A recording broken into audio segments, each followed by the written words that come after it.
and we will turn this presentation on. All right. Well, good afternoon, everybody, and thank you all for joining us again. Thank you for your participation this week. We had a really great week. Had some fantastic conversations, and I really feel like I got to dig in and learn a lot more about Sheboygan. And everything that you're going to see has been created since yesterday when we more or less wrapped up the input session. And we're going to try to kind of explain as much of the background and kind of philosophy there, and then we'll have an opportunity at the end to talk a little bit about your reaction and thoughts and see where we're going from there. So feel free to jump in and just kind of interrupt along the way if you have any questions. And like I say, I will do my best to keep track if anybody is waiting to get in. Joining us a little late. So let me just jump right in. Obviously, you all kind of know me, Ben Muldrow, Arnett Muldrow Associates. I would love to call out a couple of folks on the line. As we said, we are joined by the entire Michigan Main Street team, led by Laura Krizoff, and we've got Joe and Tony and Lee and even Pablo with MEDC, I think, has joined us, if I'm following the names along. So got a great team that has been along the way and are there on the ground supporting communities throughout Michigan.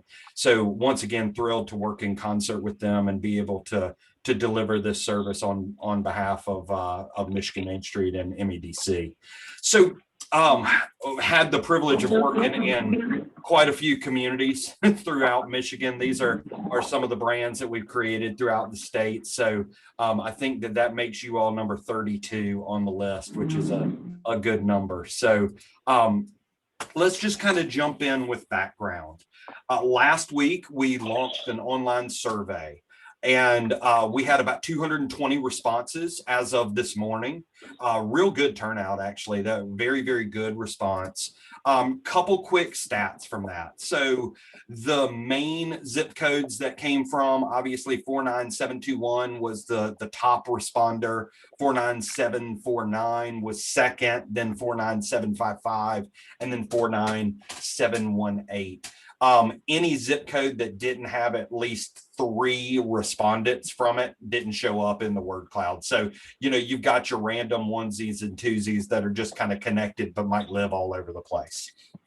Now, from there, we asked a little bit about what's their reason for being in Sheboygan. We've got about a quarter live in the city. Very small percentage of them actually live downtown. Some work in Cheboygan but live somewhere else. About a third of the respondents live and work in Cheboygan. Again, small number that are tourists that are just kind of vested in the community, and then others that just kind of live in the area and feel connected to it. So pretty good breakdown there. We ask a couple questions about, do you think Sheboygan is known throughout Michigan? Kind of interesting there. About 35% don't think that Sheboygan is particularly well known. I think that reinforces a lot of the conversations that we had where Sheboygan might not necessarily be fighting a lot of negative, but there is a lot of just kind of unknown. So from a branding standpoint, it's a blank slate to work from. Now, the thing that is interesting is once you start to get to some of those quality of life questions, 75% say that it's a great place to live. So, I think that's a pretty good indicator as you kind of tie into this. Almost 80% say that it has a unique history and heritage. Again, almost 80% say that it has unique outdoor and recreation activities. So again, all of those things just kind of reinforce what we heard in our focus groups this week. Now, this particular one is actually really interesting to me.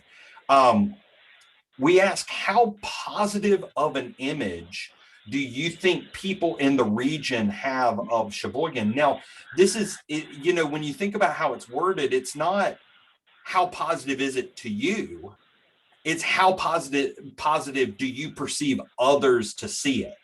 So we've already seen that over 75% of these respondents said it's a great place to live. But then all of a sudden, when you start to look at it, it is almost, I have to be honest, this is probably the most equalized set of responses that I have seen on this question, where you have essentially the same amount of people saying that the region sees it very positive as say they see it very negative. And you also have essentially the same number of people saying is somewhat positive to it's somewhat negative. So I think a lot of that just kind of goes into exposing that now is a perfect opportunity to craft that message and start to share with others. So that gap is a good one where it's almost like we think it's good, but we don't know that other people think it's good. So it's kind of, that's an interesting spot to be in. Does that make sense to everybody? Okay, cool. And then from there, we asked a couple other questions. One was we asked them to describe the community with one word. And we gave them 3 different slots that they could kind of fill in. So, you know, the same things that we heard in our focus groups: small town, welcoming, friendly, water came up a lot. You know, those are kind of the things that we expected. And those are the things that you all said to me was we're warm, we're inviting, we're easy to be connected. And, you know, we've got this amazing asset of water throughout the community. Then from there, we asked a question about if you were taking a postcard to best capture the essence of the community, what would you have? Obviously, you know, lighthouse, number 1 answer from the holistic community-wide standpoint. And then you kind of follow that up: Gordon Turner Park, beach, water, waterway, river, you know, all of those things are pretty closely tied. And then when you specifically say what image would you take downtown, you start to get a little bit more. You get Main Street, you get downtown as more of a composite, you get Washington Park, you get Festival Square and the Farmers Market and even the Opera House. So again, I don't think any of this is necessarily surprising to us. I did think that it was interesting that that Walmart was actually mentioned enough in the postcard photo to make it onto the word cloud. So you have at least 3 people in the community that are sarcastic and like to land a little silent jab there. So now then from there, we also asked a little bit about where would you make sure to recommend others go or see. And this was kind of interesting because in that first, they had 3 slots that they could fill in. In the first answer, that kind of first slot was a lot more kind of municipal and community wide in nature. You know, you've got your things like your farmers market and you've got the beach and that kind of stuff. And then you do have some businesses that start to show up. So you've got Queen's Head, you've got Nourish, you've got Bittersweet, you've got Cheboygan Brewing. And then as you get a little deeper in that question, Five North shows up, Big Dipper shows up. So you start to see that those businesses are absolutely on their radar and are considered to be experiences that they like to share with visitors. So hey, Ben, can I interrupt for just a moment? Yeah, Joe, go for it. There's a lot of background noise coming from the 810-357-2729 number. So if you could just mute your end so that background noise will go away. It's hard to hear Ben a little bit. Awesome. Looks like you did it. Thank you, Joe. Appreciate that. You're welcome. Thank you. Okay, so then from there, I guess overall survey, I felt like it was pretty positive. I was pleased with the results, and I felt like they very much confirmed how we were able to get a little bit deeper with the focus groups. There wasn't anything that I felt like was dramatically contradicting, but I was particularly interested in that notion that although a lot of people connected to the community see it as being positive. They're not sure that other people see it as being positive. So that's kind of that is a really interesting kind of nuance about your situation. Now, from here, this is what's called an inflow outflow map. This essentially shows us how many people come into the city of Sheboygan every day to go to work, how many live and work in the city, and then how many leave every day to go to work. This is specifically for the city itself, and it's also for primary private sector jobs. So it's kind of a way that the Census Bureau breaks it up. But you know, it is interesting to see currently you are importing more jobs than you are exporting. So you're technically a job magnet. And, you know, those are some good numbers to know, because typically, you know, the residents who leave to go to work every day, but you don't necessarily know the employees that come in to come to work every day. And then this next chart, I dug in a little deeply to when people leave, where are they going? And when they're coming in to go to work, where do they come from? So as you can imagine, what this kind of shows us is obviously you can't have an extremely long commute north unless you're glutton for punishment and driving the bridge every day, or commuting on a boat, I guess. But overwhelmingly, the folks are coming from the south, and they are coming in nearly equal segments, you know, all the way up to that kind of 50 miles or greater. So you are a magnetic draw north. Now, part of that has to do with being the county seat and being in the north central end of the county. So this heat map kind of reinforces your own geography a bit.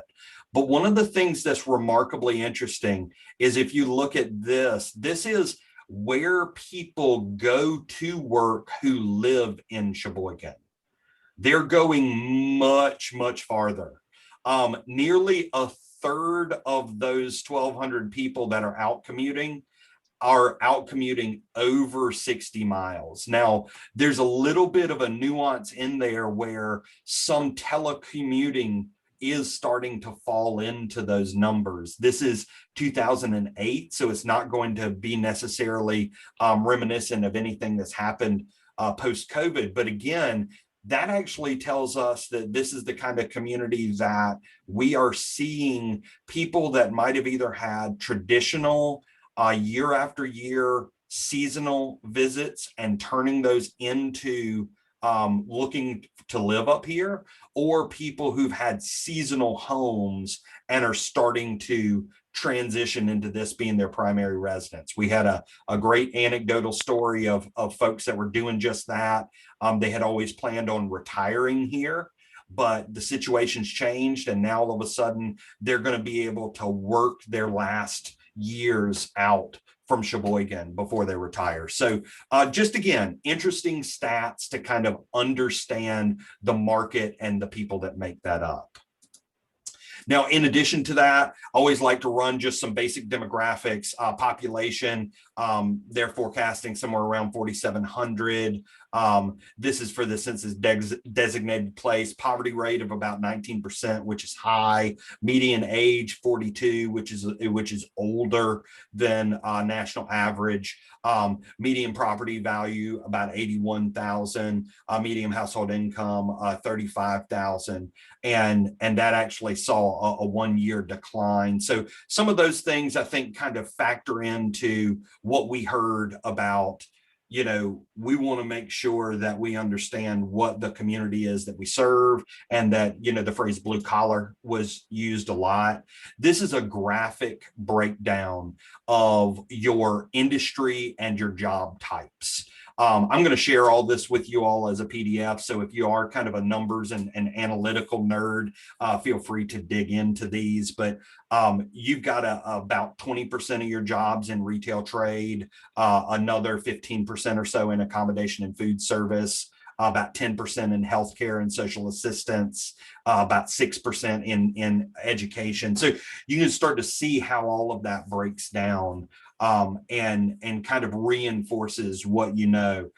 How many times did Procter & Gamble come up? and this, even in the survey, this perception that the community died when P&G left. And I mean, we work in a community in Delaware that they lost DuPont 39 years ago, and they're still known as the community that lost DuPont, and it's like they actually have more jobs than they had when DuPont was here, but they never were able to get over that hump. So again, all of those are really important things for us to be able to know and understand before we come up with any of that communication strategy for the community.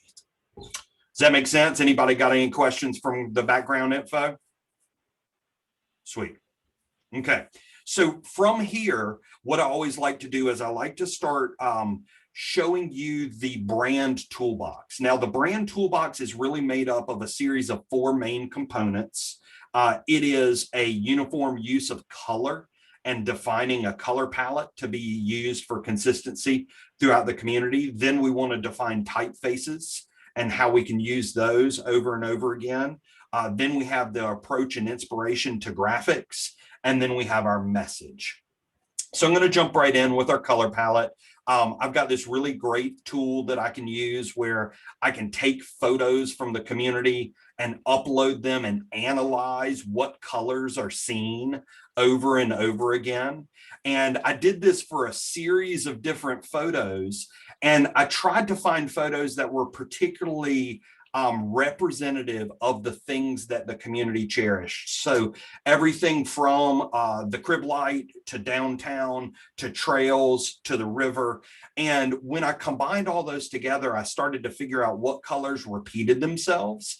And I literally built that color palette out of those colors that repeated over and over again. So I picked a family that I call crib light red, guiding gold, warm welcome, which are some of the warm tones off of the crib light, nature's trail, and waterways. So again, I don't think any of this is necessarily it's not groundbreaking. It's like, okay, yeah, I kind of imagine that, but we were very, very meticulous when we selected the colors. We wanted to make sure to avoid primaries. So it's not your like standard royal blue and your standard like super bright red. They're actually sampled off the nuanced colors out of the photos. So you get a slightly different tone.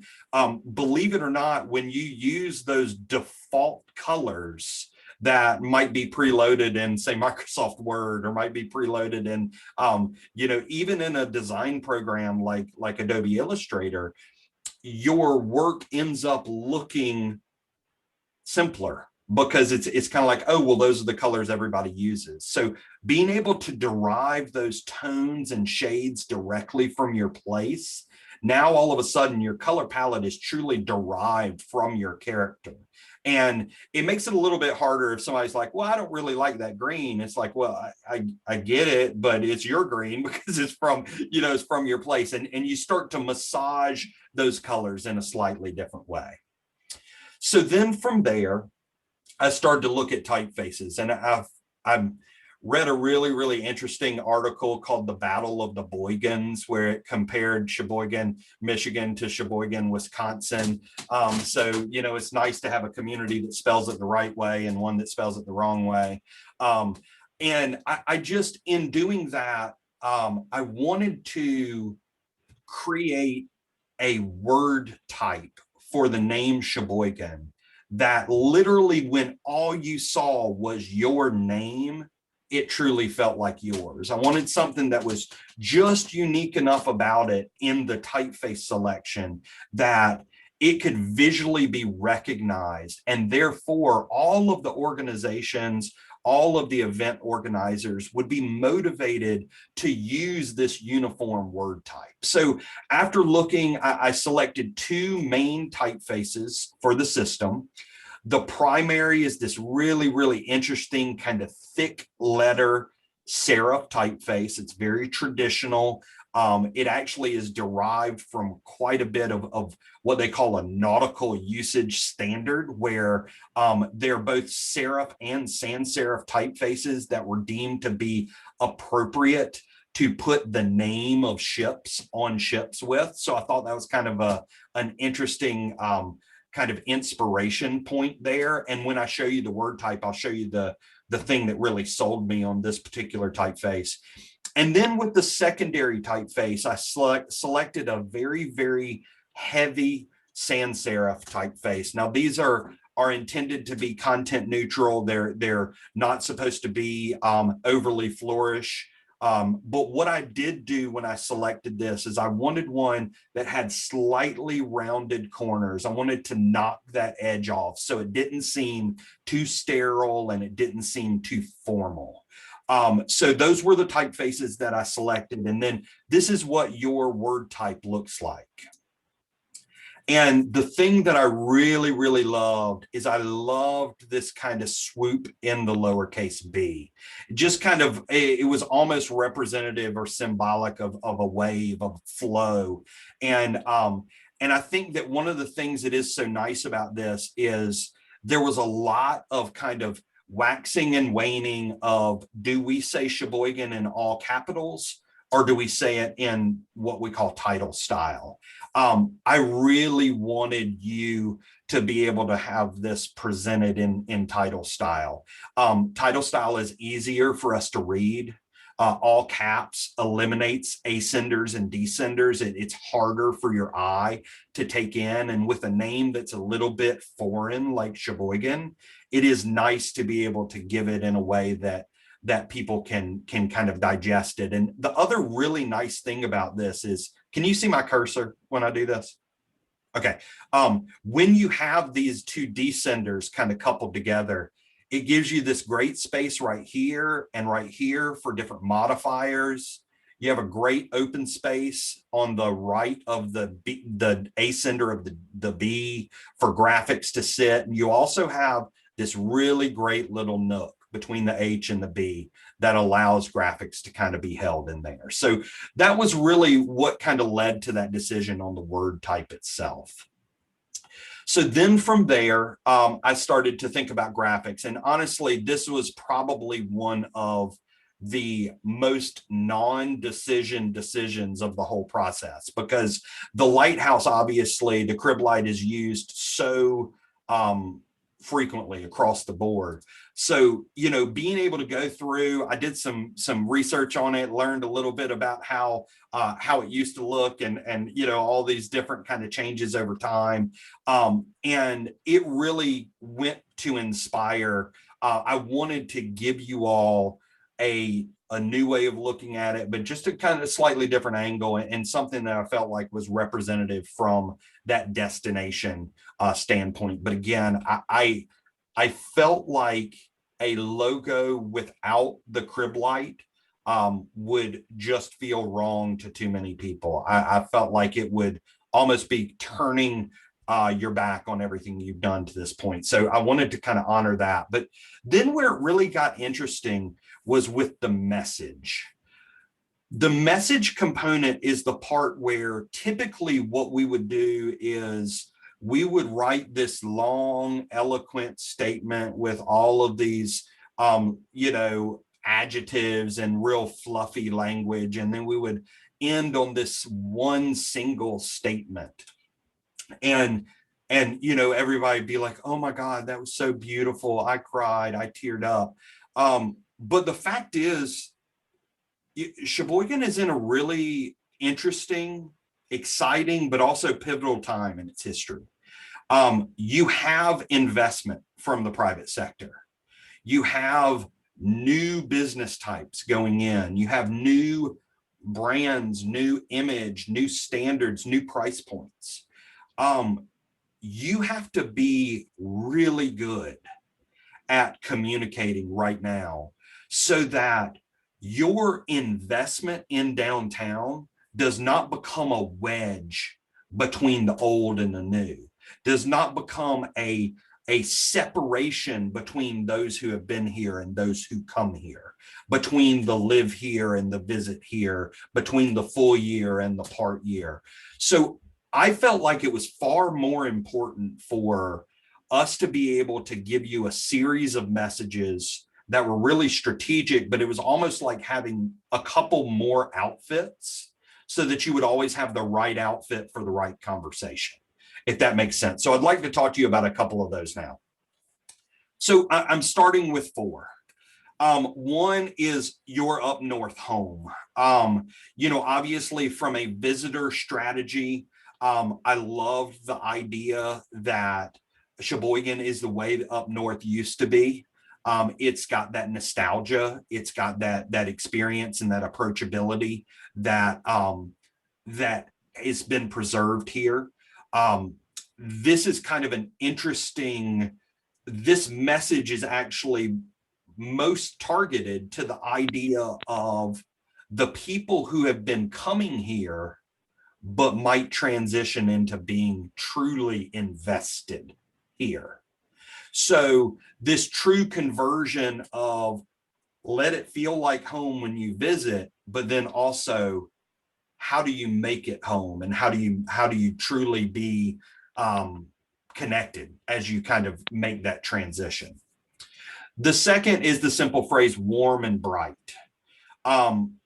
This idea of the light, the illumination, what a lighthouse does, bringing you in, creating comfort, but also that warm welcome. There are a lot of different things going on there. So this kind of simple phrase, warm and bright, is this interesting package that's just kind of it's just kind of a nice, kind of a quality statement that you can use as you throw it out there.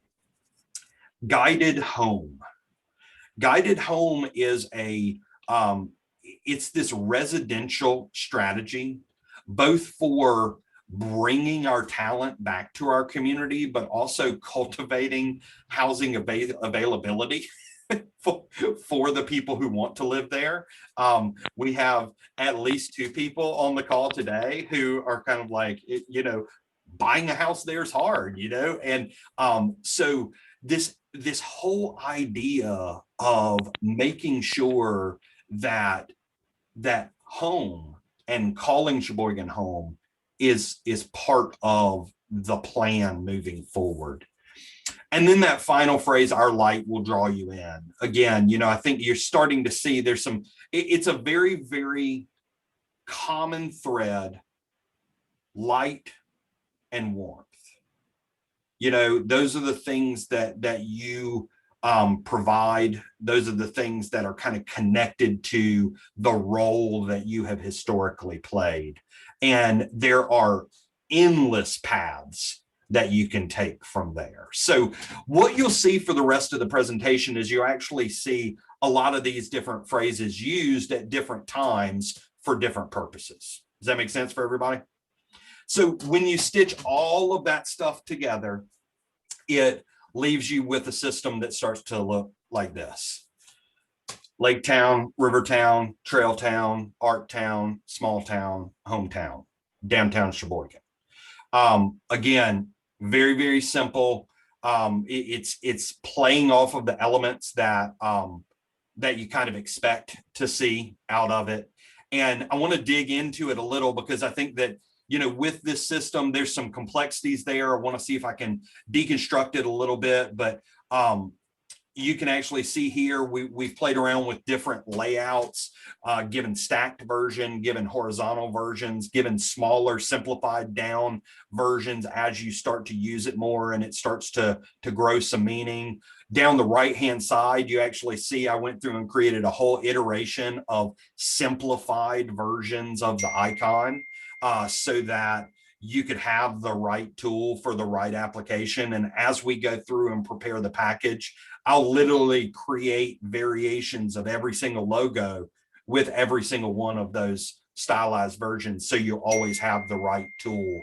But then I wanted to spend just a second with this icon because there's actually a lot to unpack with the decisions that were made here. So first of all, let's kind of start here. This gradient in the background in the primary usage with the light on the eastern side is just kind of a subtle nod to the Sunrise side of Michigan and the Lake Huron coast. From there, obviously, the main graphic element is our crib light. And, you know, we've got the light projecting out, that light, that safety, that comfort. Okay, then from there, we have a series of images kind of in the background, this kind of subtle nod in the green to our trails, subtle nod in the gold to our beaches and our shore, subtle nod in our blue to our rivers and our lakes and our waterways. Obviously featuring that crib light as that primary element. And then, you know, one of the things, and this is the part where I took real creative license. I wanted to do something that wasn't just a circle or wasn't just a square. And the hard part was what I really liked was I liked the idea of if I was looking from above down at the crib light, what would I see? But unfortunately, it's an octagon. It has 8 sides, not 6 sides. It feels very faceted, but you don't really want to go through and put stop signs on everything because you know, a stop sign's not necessarily the image that you want to have when you're inviting people in. So I went with more of this this hexagon, you know, this kind of it's a slightly different adaptation, but I think one of the things that I really liked about it was this inspiration of a hexagon, although it feels kind of like that canopy or that top of the lighthouse, it also kind of plays back into nature. And, you know, it has often been said that when you analyze the inside of a beehive, you know, this idea of a honeycomb is truly nature's perfect home. It is like the perfect design. It's strong and it's intended to foster community. So all those things kind of went into it. And you know, I felt like it was a shape that would allow us to look different than some of the other communities around. In addition to that, it never hurts to have a meadery downtown that is that's selling, you know, alcoholic beverages made of honey. So it all kind of ties in together, right? So then from there, you know, everything that we really are talking about so far is that downtown brand. But then we also have the Main Street organization, and we've got Main Street DDA. Well, we wanted to be able to give you an organizational logo that allowed you to be seen as the organization that's activating downtown. Like you're the stewards of that space. You are you're going through and you're creating that activity and you are creating that energy. So I wanted to stick with the crib light, even though I know that technically, I mean, I felt like it was the right thing to do, but I wanted to use a slightly different angle. So again, kind of playing off that inspiration, we designed something that looks like this, kind of zooming in on the business end, right? Highlighting and kind of using 4 colors to highlight that 4-point approach. Being able to use those colors to represent outreach, placemaking, events, business development. And then, you know, even going through and showing you how it might look in a social media circular profile pic, so you can kind of see how that comes together. Designed what a business card for Katie might look like, where, you know, again, you have that organizational side with all the details, but then on the back side, you know, that's where you're kind of promoting your destination and you're showing off downtown, and you can have these kind of great images that you just throw into those light beams, and it could be a really intriguing way to kind of stitch those together. We talked about a PowerPoint template. So being able to go through and have this kind of designed PowerPoint template that brings that Main Street organizational brand, and then, you know, the inside content pages. So again, it's kind of playing off that look and feel. But to me, where it really starts to get fun is with the brand extension. Now, this is the part where I have to tell everybody, I have to ask forgiveness instead of permission, because I didn't ask permission to redesign any of this stuff. And none of these redesigns are indictments on the current designs. This is simply showing how organizations and events in the community can start to play off of a community brand system to be able to show a connectedness while still preserving their individuality. So again, city, you know, the city is kind of using this crib light with this the sunrise. So a very, very simple adaptation where by adopting the word type and adopting some of those graphics, they can kind of have a slight update without feeling like they would have to replace anything that they had invested in. So that's something that on the city side, they could consider. For CAAC, again, you know, going through and just kind of having a slight evolution of what they're currently using, and adopting the typeface to create that connectivity. Opera House, you know, again, just using that typeface to create the stitch together to the overall system. Sheboygan Carnegie, simple ways, like once you have a system, all of these decisions become so much easier because you're not constantly reinventing the wheel. You're finding those different elements that make it easy to kind of tie those things together.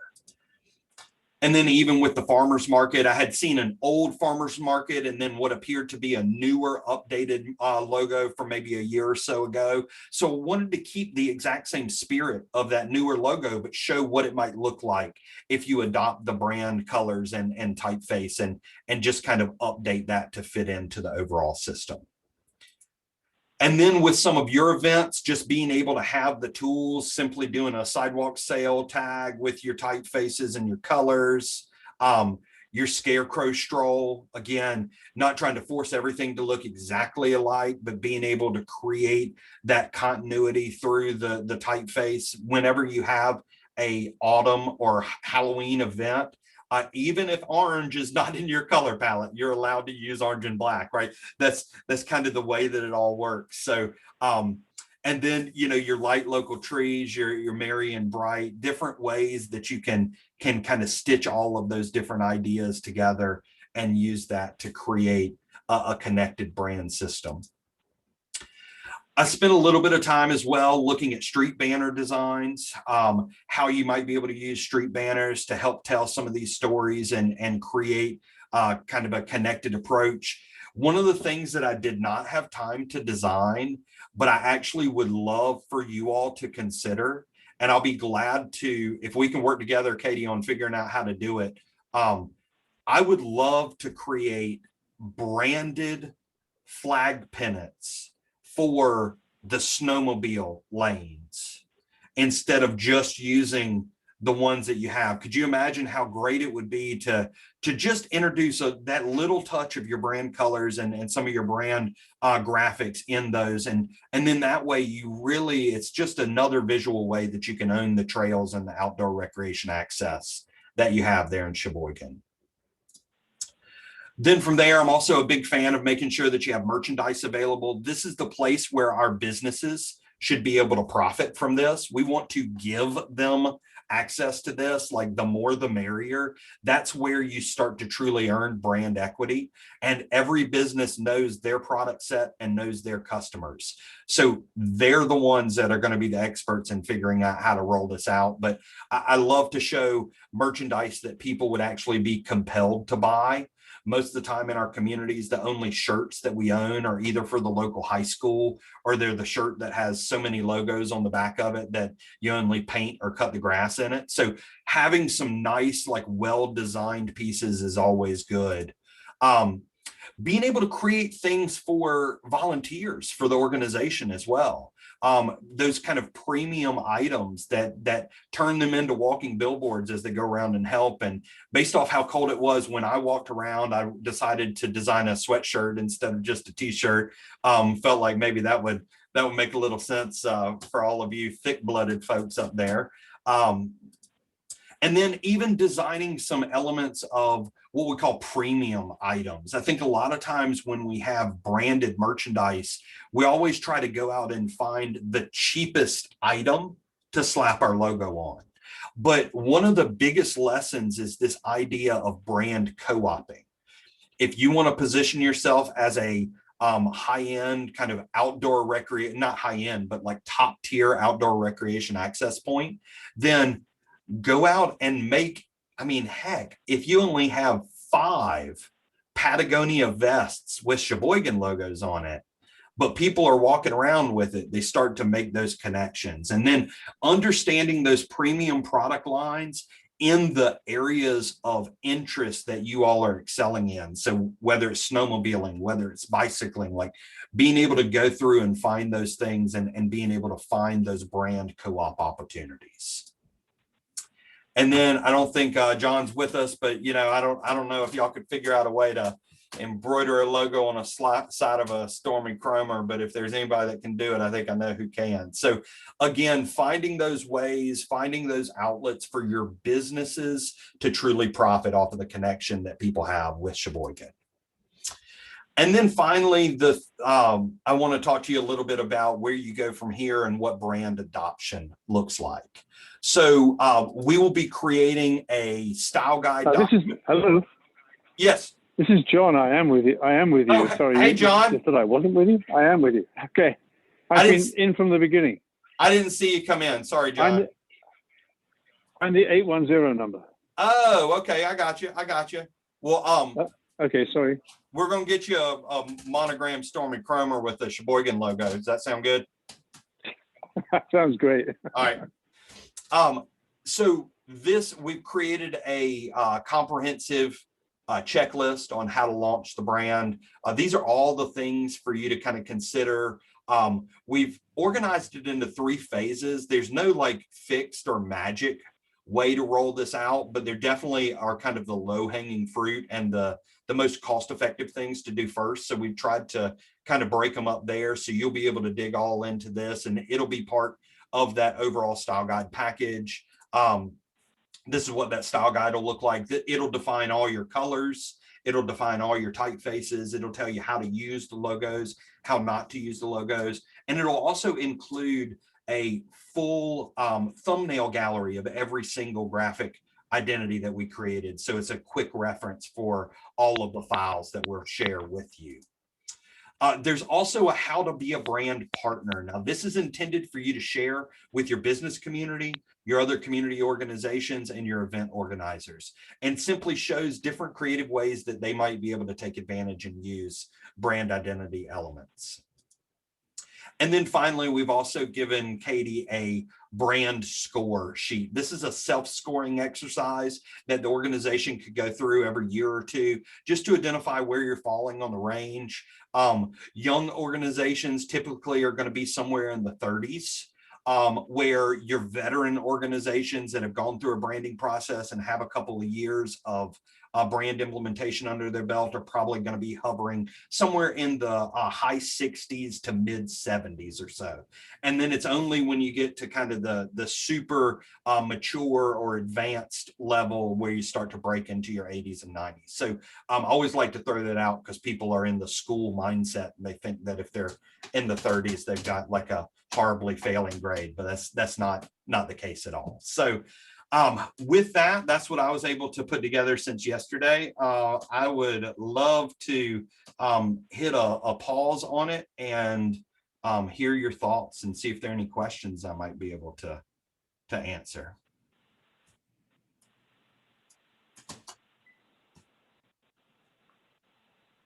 I love it, Ben. I'm really impressed that you were able to put all of this information together in such a short amount of time. I especially like those sayings of your up north home, warm and bright, guided home, our light will draw you in. Because I think those really speak to a lot of different audiences. Good.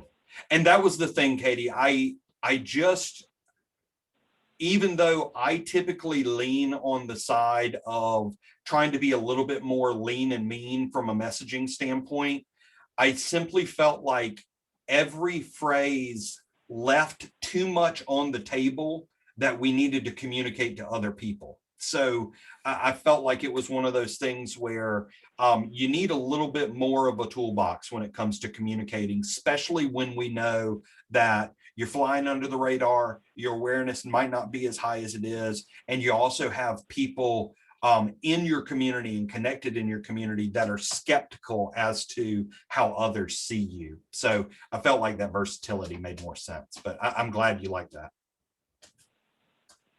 I definitely like the idea of the snowmobile flags as well, because that's always a hot topic in the winter of keeping the snowmobiles in the right places and out of the right places. So some branded signage would look a lot nicer. Good, good. Hey, Ben, I really like the swoop on the B on Sheboygan. Yeah. And the reason I do is it reminds me of that area around Duncan Bay and like Sheboygan Point, you know, the state park. Like it's the little swoop on the coastline Right. that really defines the Sheboygan area. Oh, that's cool. Yeah, that's cool.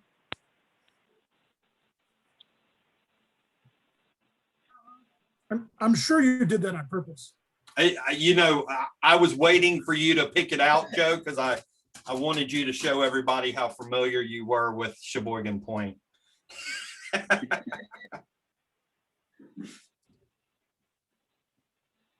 Ben, I'll jump in. I thank for all your work on this. It is absolutely stunning. It's the colors are very warm and inviting. I think that's my big takeaway from this is this has that very hometown feel. That typeface I think really brings it all together. I was one of the questions that I had. Some of the phrases that Katie was just talking about. At a couple of them there were periods on the end, and on some there were not. Was that a conscious decision or just a typo? that was not conscious. That was working at too fast a pace. Kind of. I will go through and honestly, it's funny that you say that because there were a couple times in the design process where I found my own inconsistency and tried to go back and get it straight. Like on the banners, I was like, wait, why is there a period there? I don't think I need a period on all of these. So I don't really think that any of these will end up with periods. I'll go back and make sure that's consistent, but thanks for pointing it out. Cause like you can imagine as you're like constantly jumping file to file and throwing different stuff together, you're kind of running in a certain mindset and you're like, oh my gosh, that's not consistent at all. So I'll definitely dig into it. No, you said a consistency, that cohesiveness, all of this stuff seems to flow really well. And I think it will. I mean, I'm blown away personally. I think it's beautiful. I think it's perfect. It's going to really, I think, be a nice. I'm trying to think of a good way to say a good rallying spot for the community to see this and say, wow, it's. I think there's going to be a lot of pride behind it, especially with the way that it's set up. I really love it. Fantastic. Thank you so much. Can we look at the banners one more time? Absolutely.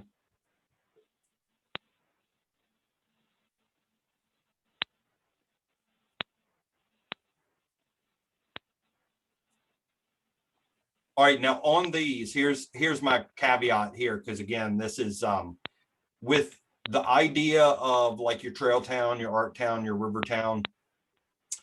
I think what you can see here is the keeping that kind of consistent holder of the hexagon, but then allowing you to have interchangeable images that go through there.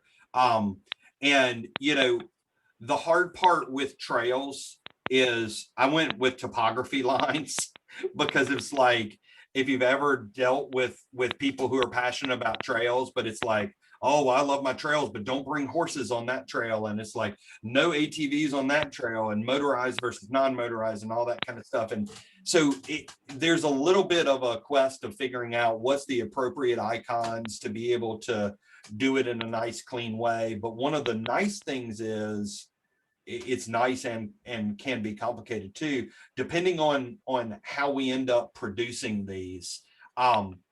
If they are produced in a 4-color kind of digital print format, you can literally change the image on every one. So you could actually have like the Trail Town, for example, you could have 4 or 5 different versions of the Trail Town banner that feature different activities in the icon. There's absolutely nothing magic or written in stone about what's inside the icons. In fact, you could even, you don't want these to get too busy necessarily, but you could even take the Art Town one, for example. You could put local art inside the hexagon, and you could feature different pieces of art all along a walking trail. I wouldn't want to do that along kind of a road, just because it creates a bit too much activity and a little bit of a clutter. But if you were in a context where you were putting banners along, maybe even creating kind of like an art walk or an outdoor gallery from the baseball fields across the bridge into Washington Park, you know, you could think about ways to do things like that. Same thing with Rivertown. Anytime you're passionate about folks with boats, it's like, oh, well, we don't use sailboats, or we don't use that kind of motorboat, or we don't use this, or we don't use that. So you could actually have a series of different ones of those that might range everywhere from a kayak to, you know, any of those vessels that would be appropriate for you all.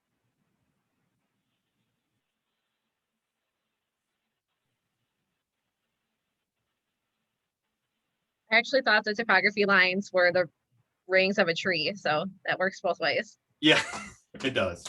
That's what I thought too, Katie. Except for you have to cut the tree down. Ben, can you go back again? I mean, and just kind of go through the slides again? Yeah.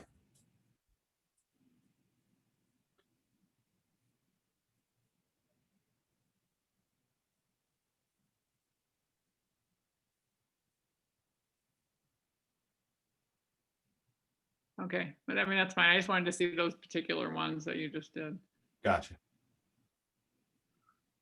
So these logos that you redesigned for those other groups, is this something that you're envisioning that we just say, like, this is our gift to you, we've redesigned your logo as part of our branding, you know, you can use it if you feel like it fits you? Or I would say the best way to phrase it is, we recently went through a branding process through the MEDC, and the overly ambitious consultant made recommendations to organizations in the community. We'd love to share those with you. And if there's anything that you'd like to use, we're more than happy to share the files.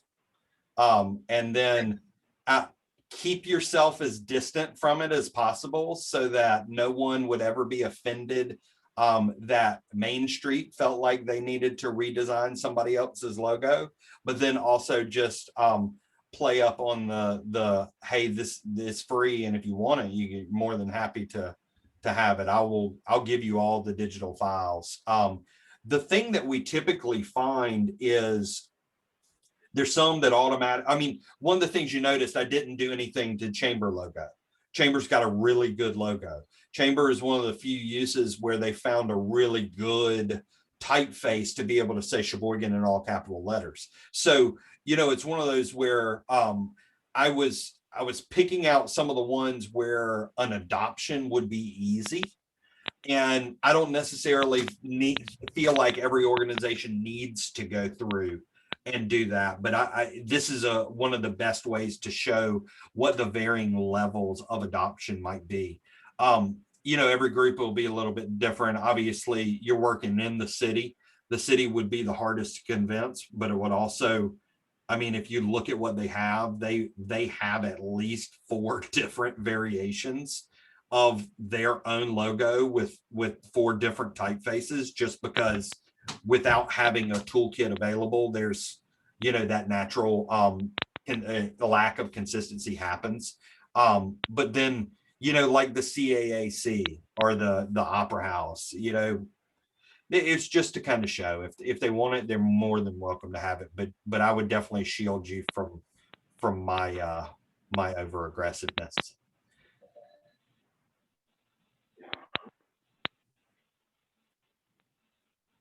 Anybody else have any questions? I just want to comment. back in, I want to say it was November, maybe, we had a meeting and we were talking about this process and what we were going to get into. And we had a series of maybe a dozen downtown logos from various parts of Michigan. And I remember looking at it and thinking they all kind of have a similar thread to them. What I really love about this one is it jumps out, and without seeing it against all the other ones, obviously the lighthouse is a big part of that because some of these didn't have that. That's a huge asset to us here in Cheboygan because we have that. But to me, it just jumps out. The colors are just enough that it's like, it just seems to jump off the page to me. So again, I just really want to compliment you on the work. It's very, very well done. Thank you so much. And I will say, oh, go ahead. Whoever was, John. Yeah, I'm Ben. I'm sorry that I couldn't join the visual Zoom today because we're preparing to open. But I just want to tell you that when you're listening and not seeing, you pay an awful lot of attention. And your presentation was very logical. I can't wait to see the visuals to go together with what I heard this afternoon. So yeah, it fitted very well. And I think you have presented us with something that is going to get us some discussion, I know, but it sounds very logical. Thank you so much. I think oftentimes with graphic design and especially community branding, people think that it's simply, it's art and opinion is subjective. And, I try my best to really deconstruct the way that community systems work and the way that the relationship with citizens and visitors work, and try to make logical choices that you all can defend as that foundation of that system. So I look forward to you being able to see it and share your thoughts. Great. Thanks, Ben.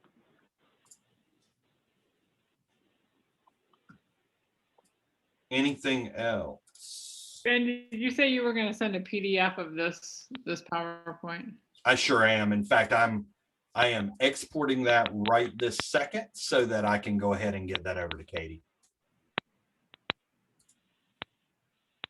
This is Brett. Just, echo what everyone else said pretty much. It looks great. Thanks for your hard work. Thank you so much. Dan, this is Bobby. I love it. I absolutely love it. And I love the colors you picked. And the hexagon, to me, when I first saw that, was how we talked about the different sides of Sheboygan, but yet we all work together. The people that only come up for the summer, and other people that leave for the winter, and we've got the grandparents, but the young people and the families that come home, and we've got all those different groups that make up different sides of Sheboygan, but yet it's one complete thing. That's us. Oh, I love that. I love that. Thank you, Bobby. And I think that's, to me, one of the neat things about having designs that tend to be a little bit more simple is this idea that people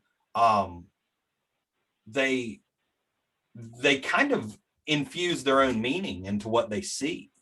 And that's really, really important. Like if you go through and you make everything so self-explanatory and kind of, it is what it is, and it can only be that, and that's the only thing, then, oftentimes it becomes so rigid. But being able to kind of see those little things, and I used the word in my head, facet, I like that hexagon because it has facets, and a facet is different than the completely round, where do you start, where do you stop kind of thing. So thank you so much for those comments. I appreciate it, Bobby.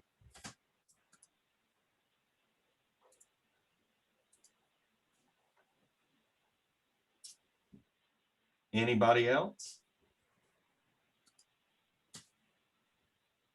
All right. Well, y'all, thank you so much. And Katie, thank you for all the work you did and putting together the meetings and getting everybody together. And again, Laura and the Michigan Main Street crew, thank you all for being there all along the way and participating in the process, especially Lee and Tony, who sat in on all the input meetings, and just really appreciate you all and your participation.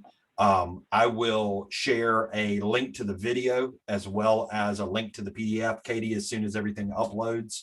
And then I will touch base with you in the next day or two, and we'll talk a little bit about wrapping up. And then just so everybody else knows, we do have, because of wanting to go ahead and get the toolkit put together and you know, trying to dodge around both cold weather and global pandemic, I do have one more trip to the community planned. I think right now we're currently kind of thinking late spring, early summer, where I'll be able to come back and do some photography, provide some additional visual resources into the package. And hopefully you will have had the tools and been playing around with them and using them and that kind of stuff. And we'll be able to use that opportunity to answer any questions you might have, or maybe get our hands dirty and you know, tackle some stuff if you're having any challenges with it. So I think that'll be great. And that will mark the kind of final completion. But our goal is very much to get these tools in your hands in the next couple of days so you can start using them and trying them on for size and figuring out what's working. So Tony, were you gonna say anything? Awesome. Or were you just okay? Cool. All right, y'all. Well, hey, thank you so much. Y'all have a great week, and I look forward to seeing y'all soon and hearing back. And Katie, like I say, I'll probably give you a call on tomorrow or Friday. Okay, sounds great. Awesome. Thanks everybody. Awesome. Great work. Thank you. Thanks, Ben.